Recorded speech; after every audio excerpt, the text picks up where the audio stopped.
Chord inversions. What are they? Is it a piano thing? Do you need them on guitar? Let's talk about it. Hi, my name is not important. So, what does it mean to invert a chord? Well, it's simple, really. It just means that you rearrange the order of the notes so the root note of your chord is no longer in the bass position. Piano players do this all the time in order to be able to switch between chords easier, but also to be able to write smoother sounding chord progressions.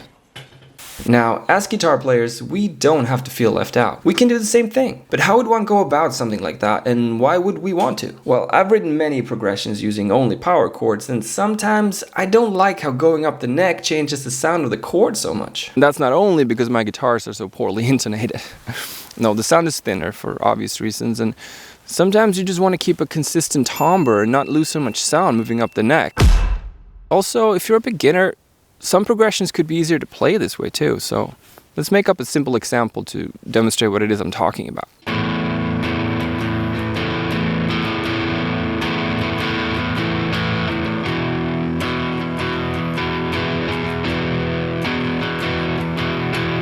So what just happened there?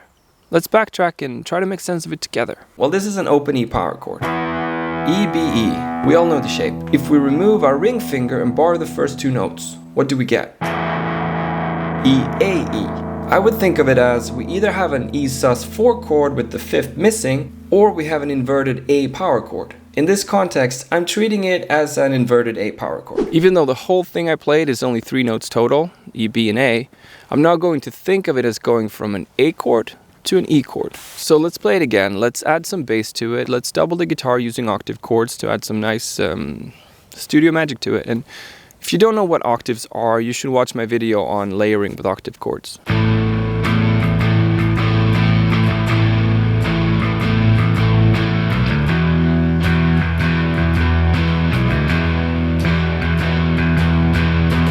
Now, let's add a third chord to this. Let's add a D to our progression. But where can we find a low D without having to go all the way up to the 10th fret? Such a jump would totally defeat the purpose of what we talked about earlier. Well, if we want to stick with the idea of inverted power chords, we have an A on the 5th fret, and since A is the 5th note of D major, we can replicate the exact same trick we did with our A chord. We put the A in the bass and play A, D, A. And then we let our bass play the D note as well. Let's listen.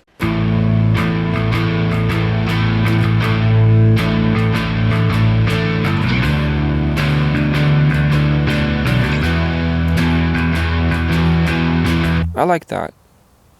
Sounds cool, I think. Now, if you like shorts,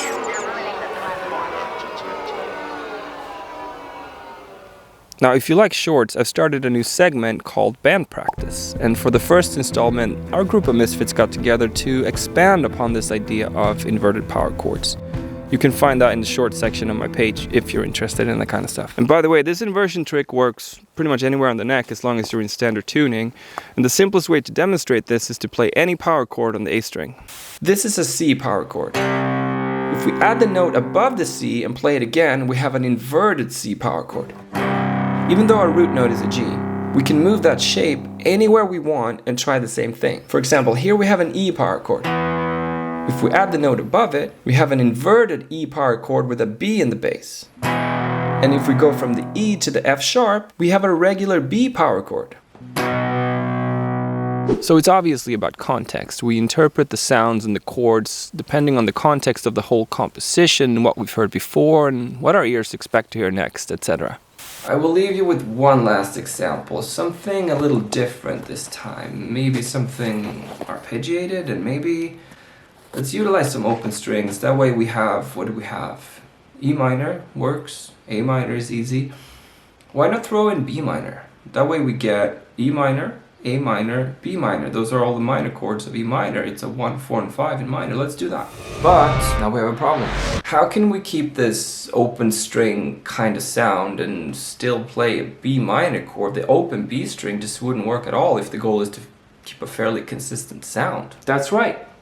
You guessed it, we invert the chord again. Here's our B minor scale. As you can see here, our open string options, E and A, are the 4th and 7th note of the scale respectively. If we add the A to our B minor triad, we get a B minor 7 chord. So let's do that, but keep it in the bass. That is our open string. That way we get an inverted B minor 7 chord, or B minor 7 with A in the bass, and we don't have to skip any strings going from our A minor to our B minor. That will make it easier to play. Inverting our B minor like this allows us to play the whole thing without jumping up and down the neck like crazy.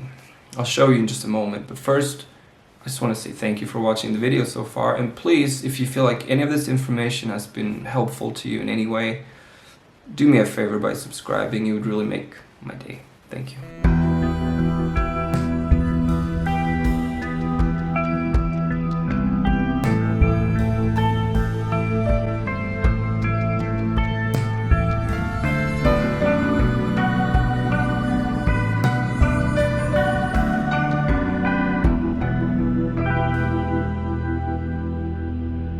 Why can't I just say please subscribe? It's not hard, but it is. Inverting our B minor like this allows us to